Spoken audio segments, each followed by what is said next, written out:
Reality is deeper than it seems. Question everything. Welcome to Fact Spectrum Studio. Welcome to This Explainer. Today, we are diving straight into a philosophical masterclass on the architecture of perception. We're going to deconstruct exactly how we view our universe and really challenge what we assume to be fundamentally true. We're pulling from some absolutely fascinating source material today to take a hard look at how we experience daily life. It's going to be a wild ride, so get comfortable, lock in, and let's explore the absolute limits of human perception. Are we living in reality or just a dream? I know. It sounds exactly like a sci-fi trope, right? But I want you to genuinely ask yourself this as we kick things off. What if everything you see, everything you feel, and everything you absolutely believe to be concrete, undeniable fact just isn't reality at all? What if it's merely a construction of your mind? Or, even more unsettling, what if it's someone else's dream entirely? This isn't just a fun little thought experiment. It is a profound inquiry into the very boundaries of existence. Okay, let's take a quick look at our syllabus for today's explainer. First, we'll examine the illusion of dreams. Next, hidden forces and true reality. From there, we hit the simulation paradox, and we'll wrap the whole thing up with layers of existence. Let's jump right into section 1, the illusion of dreams, focusing on the mind at rest. To begin breaking down reality, we really need to start with a safe, universal baseline, the human mind when it's resting.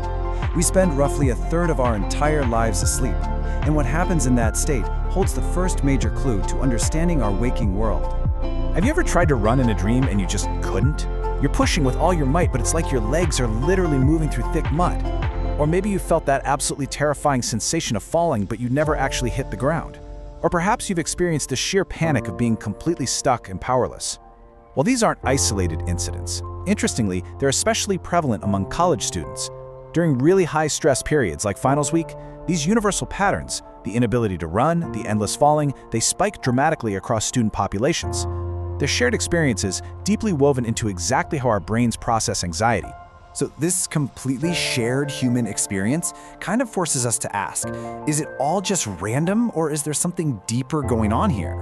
We so often dismiss our dreams as totally chaotic, just random misfires of neurons as our brain does some late-night housekeeping.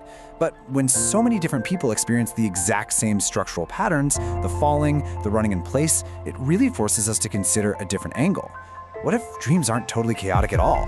What if they actually follow rules? The truth is, hidden structures exist long before we ever understand them. Think about gravity for a second. It governed the movement of the planets and the falling of objects long before Isaac Newton ever formulated the math to describe it. That hidden structure was always there, quietly shaping reality, completely invisible to the conscious understanding of humanity for thousands of years. So actually, it's entirely possible that dream patterns exist as part of a hidden structure dictating our subconscious. Basically a set of rules we just haven't mapped out yet. Moving right along to section 2, hidden forces and true reality. Let's shift our explainer from psychology and the sleeping mind straight into the waking world of physics.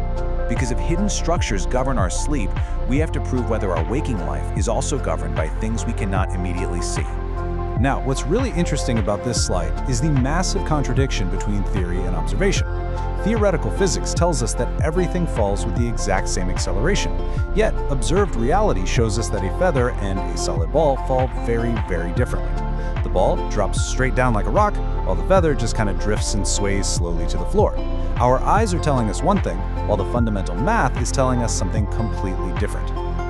The real reason for this contradiction lies in hidden forces. Basically, unseen elements, like air resistance in this example, interact to create the reality we actually observe with our own two eyes, and that ends up masking the underlying truth. Because of these hidden forces, we constantly have to step back and ask ourselves, are we ever actually seeing true reality? Or are we simply viewing the messy end result of multiple, invisible layers interacting with one another? Let's connect that right back to that feeling of powerlessness we have in our dreams. In a dream, you might be totally unable to move, and it feels like an absolute, undeniable law of that reality in that specific moment. So, what if our waking laws of nature are just another set of temporary, localized patterns? What if the rules we rely on every single day are just the patterns we've managed to observe from our limited vantage point and not the ultimate objective truth of the entire universe? All right, let's get into section 3, the simulation paradox, where we pit illusion against reality. We are stepping out of basic physics now and diving headfirst into the realm of high-level philosophical theory. Things are going to get a little more intense here as we question the very fabric of our waking state. Let's talk about simulation theory. Specifically, let's look at the absolute paradigm-shifting arguments made by the philosopher Jean Baudrillard. He introduced this wild concept that a simulation can completely blur the line between what is distinctly real and what is a constructed illusion. And listen, this isn't just about video game graphics getting hyper-realistic. This is a profound philosophical argument about the nature of human experience itself. If an illusion is truly perfect, how on earth do you distinguish it from reality? Baudrillard famously argued this: if something feels real, produces real effects, then can we still call it fake? Think about waking up in a cold sweat from a nightmare. Your heart is pounding out of your chest, your adrenaline is absolutely spiking, your body is physically reacting to a threat that literally did not physically exist. But the effect was incredibly real. If a simulated experience creates a genuine emotional or physical reaction like that, the boundary of what we casually call reality begins to completely collapse on itself. And that sets us up perfectly for section 4, layers of existence. This is our final leap. We're going to build right off Baudrillard's ideas about simulation and use them to deeply, maybe even uncomfortably, question our current state of wakefulness. So, the absolute crucial point is this. In dreams, you only realize it wasn't real after you wake up. While you're inside the dream, no matter how utterly bizarre or mathematically impossible the physics of that dream might be, your brain implicitly trusts the reality it's experiencing. You accept the dream logic as completely normal. It's a terrifying delay in human perception when you think about it. The realization of the illusion only ever comes after you exit the simulation. So how do you know you're not inside another layer right now? Just take a second and really let that sink in. This ultimately leads us to what we call the reality interpretation. First, just like dream logic makes perfect sense while you're dreaming, the laws of physics we rely on right now may only be valid within this specific level of our existence. Second, reality isn't just some objective fact that we are passively receiving. It is something that is continuously interpreted by the mind and honestly never fully understood. And third, just as gravity waited thousands of years to be discovered, deeper layers and hidden structures of existence may still be out there, right now, just waiting for us to uncover them. Or hey, maybe this is the only reality we actually have.